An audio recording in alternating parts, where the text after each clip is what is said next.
এই বনে তো দেখছি প্রতিটা গাছে গাছেই পাখিদের বাড়ি আছে। তার মানে এই বনে আমার খাবারের কোনো অভাব হবে না। আয়েশ করে পাখি আর পাখির ছানাদের ধরে খাবো।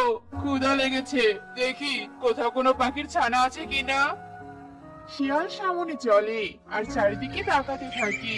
কিছুদূর যেতেই শিয়াল তার সামনে পারুলকে দেখতে পায়। পারুল তখন নদীতে পানি খাচ্ছিল। ওই তো একটা পাখির ছানা পানি খাচ্ছে, যাই খেয়ে আমার পেটে জ্বালা নিবারণ করি। শিয়াল চুপি চুপি পেছন থেকে পারুলের উপর আক্রমণ করে। ছাড়ো, ছাড়ো আমাকে। আমার ব্যথা করছে। আমি বাড়ির কাছে যাব। আমাকে খেও না, দয়া করে আমাকে খেও না। শিয়াল কিছু না বলে পারুলকে খেয়ে ফেলে। দূর থেকে শালিক স্বপ্ন দেখে মনে মনে বলতে থাকে, আহারে পারুল বেচারি, দুষ্টু শিয়াল ছোট মেয়েটাকেও ছাড়লো না। এই বনে শিয়ালের নজর পড়েছে। যাই যাই, বনের সবাইকে বলে দেই আর সতর্ক করে দেই। শালিক উড়তে থাকে। এদিকে শিয়াল একটা গাছের গোড়ায় শরীর এলিয়ে দিয়ে বলতে থাকে, আহা শান্তি, এখন একটু নিশ্চিন্তে ঘুমাবো, তারপর থাকার জন্য আস্তানা খুঁজতে বেরোবো। টনি বোন, বনে শিয়াল এসেছে। শিয়াল আমার সামনে পারুলকে গিলে খেয়েছে। তোর ডিম থেকে ছানারা বের হলে সাবধানে রাখিস বোন, আর তুইও সাবধানে থাকিস। হায় সৃষ্টিকর্তা, এখন বিপদ দিলে আবার বনে। অন্যদিকে শিয়াল একটা পাহাড়ের গুহায় প্রবেশ করে আর ওখানে থাকতে শুরু করে। এভাবে কয়েকদিন কেটে যায়। একদিন শিয়াল নদীর পাড় দিয়ে হাঁটছিল। কাল রাত থেকে কিচ্ছু খাইনি, আর আজকে সারাদিনও কোনো পাখিকে খাওয়ার জন্য পেলাম না। মনে হয় আজকে আমাকে নদীর পানি খেয়েই থাকতে হবে। তখনই শিয়ালের চোখ যায় সামনে খাবার খেতে থাকা যোগ্য কাকের দিকে। না না, আমাকে পানি খেয়ে আর থাকতে হবে না, আমার খাবার তো সামনেই। এক্ষুনি এই কালো কাককে আমার পেটে দিয়ে অশান্ত পেটকে শান্ত করব। হা হা হা। এদিকে যোগ্য ফল খায় আর বলতে থাকে, মিষ্টি মিষ্টি ফল, এগুলো সব খেলে আমার শরীরে প্রচুর পুষ্টি হবে, আর আমি অনেক শক্তিশালী হব। তখন বনের কেউ আর আমার সাথে লড়াইয়ে পারবে না। হা হা হা।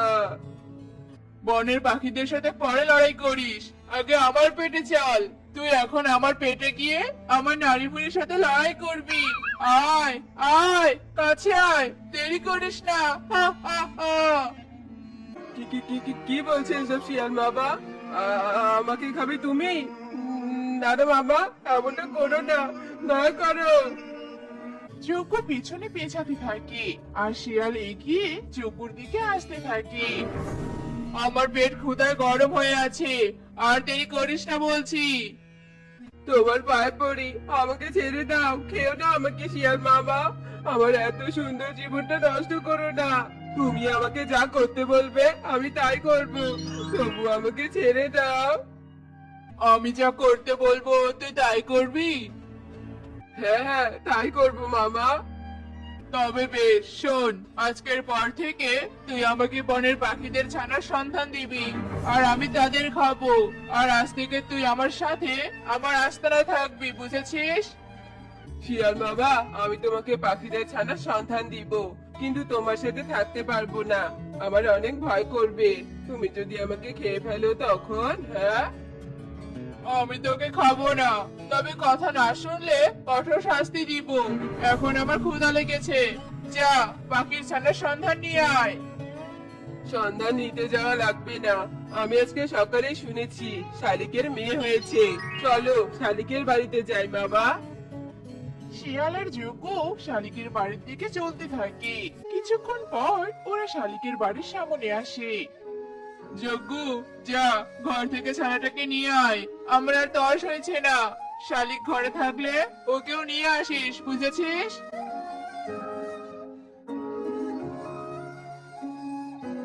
এই যে মামা, শালিক ঘরে নেই, এই ছানাটাকে খেয়ে নাও তো তুমি। শিয়াল ছানাটাকে খায় আর যজ্ঞকে নিয়ে ওখান থেকে চলে যায়। দূর থেকে শালিক স্বপ্ন দেখে আর শালিক অনেক কান্না করতে থাকে। আমার ছানা যোগুকা, তুই ওই শিয়ালের সাথে হাত মিলিয়েছিস। সৃষ্টিকর্তা তোদের ছাড়বে না। শালু আমার প্রথম সন্তান ছিল। একদিন সকালে শিয়াল গুহায় বসেছিল, এমন সময় ওখানে যজ্ঞ আসে। কিরে, এত তাড়াতাড়ি যে ফিরে আসলি? পাখির ছানার সন্ধান পেয়েছিস? হ্যাঁ শিয়াল মামা, পেয়েছি। আমার বাড়ির পাশে ছোট টুনি তার দুটো ছানাকে নিয়ে থাকে। চলো তুমি, আজকে ওই ছানাদের খাবে।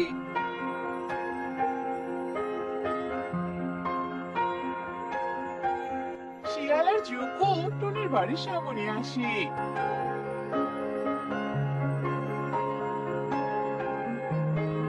বাহ রে যজ্ঞ, তুই তো আজ কাজের মতো কাজ করেছিস। ছানা দুটো তো বেশ নাদুস নুদুস। আজ তো বেশ মজা করে খাবো এদের। শিয়াল ওদের যে খেতে ধরে, ঠিক তখনই ওখানে টুনি আসে। না শিয়াল মামা, আমার ছানাদের খেও না। দয়া করে ছেড়ে দাও ওদের। আমার ছানাদের পরিবর্তে তুমি আমাকে খাও। আজ তুই জোর করে আমার পেটে ঢুকলেও বমি করে বের করে দিব, তবুও তোর ছানাদের খাবো, বুঝেছিস? শিয়ালের এমন আগ্রহ দেখে টুনি মনে মনে বলতে থাকে, এই শিয়ালের সাথে আমি শক্তিতে পেরে উঠবো না। আমাকে বুদ্ধি দিয়ে একে আটকাতেই হবে। এই টুনি, এই ছানাদের সামন থেকে সর বলছি। শিয়াল মামা, তুমি তো আমার ছানাদের খাবে। আমি আমার ছানাদের দেখতে পাবো না। শিয়াল মামা, আমার ছোট একটা ইচ্ছে পূরণ করো। কি ইচ্ছে বল তাড়াতাড়ি। আসলে শিয়াল মামা, আমি তো সারাদিন বাইরে খাবার খুঁজতাম, তাই আমার ছানাদের ঠিক মতো সময় দিতে পারিনি। তুমি যদি আমার ছানাদের একটা দিন সময় দিতে, তাহলে আমি ছানাদের অনেক আদর যত্ন করতাম। শিয়াল মামা, তুমি কালকে বরং আমার ছানাদের খেও, দয়া করো। বেশ, তুই যখন এত করে বলছিস, তখন আমি কালকে এসে তোর ছানাদের খাবো। তবে পালানোর চেষ্টা করবি না। আমার ক্ষমতার হাত কত দূর তা তো তুই ঠিক মতোই জানিস। যজ্ঞ আর শিয়াল ওখান থেকে চলে যায়, আর টুনি যেন হাঁপ ছেড়ে বাঁচে। প্রথম বুদ্ধিতে তো বেঁচে গেলাম।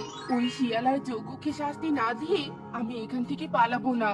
শিয়াল, যজ্ঞ, কালকে তোদের শেষ দিন। ছানারা, তোরা ঘরে যা, আমি বনের সবাইকে বলে আসছি। ছানারা ঘরে প্রবেশ করে। টুনি উড়ে বনের পাখিদের কাছে যায়।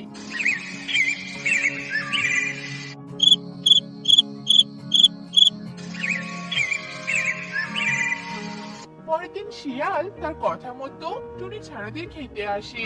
এদিকে টুনি তার বুদ্ধিমতো একটা গর্তে কাঁটা রাখে, আর তার উপর লতা পাতা দিয়ে ঢেকে রাখে, আর তার ছানাদের গর্তের উপরে রেখে দেয়।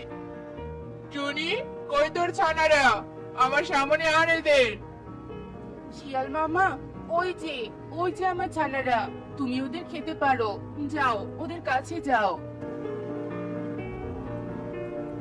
শিয়াল ছানাদের দেখে লোভ সামলাতে না পেরে লাফ দেয়। ছানারা ওখান থেকে উড়ে চলে যায়, আর শিয়াল গর্তে পড়ে যায়। শিয়ালের পুরো শরীরে কাঁটা প্রবেশ করে। ওরে বাবা রে, ওরে মারে, মরে গেলাম রে, মরে গেলাম। যজ্ঞ, বাঁচা আমাকে, বাঁচা। শিয়াল গর্তেই মারা যায়। শিয়াল মারা যাওয়ার পর যজ্ঞ ভীষণ রেগে যায়, আর বলতে থাকে, ছোট্ট টুনি, তোর সাহস তো কম নয়। আমার সঙ্গে শিয়ালকে মারলি, আজ তো তোকে আমি মেরেই ফেলবো।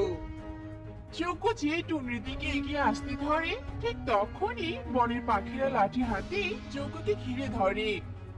তুই নিজেই আজ বাঁচবি না, তাহলে টুনিকে মারবি কি করে শয়তান যজ্ঞ? এই মারো সবাই, মারো এই যজ্ঞকে। সবাই যজ্ঞকে মারতে মারতে মেরে ফেলে। যজ্ঞর মৃতদেহ গর্তে ফেলে দেয়। টুনি, আজ তোর বুদ্ধির জোরে এত বড় বিপদ থেকে সবাই বাঁচলাম। এখন আমাদের কেউ আর ক্ষতি করতে পারবে না।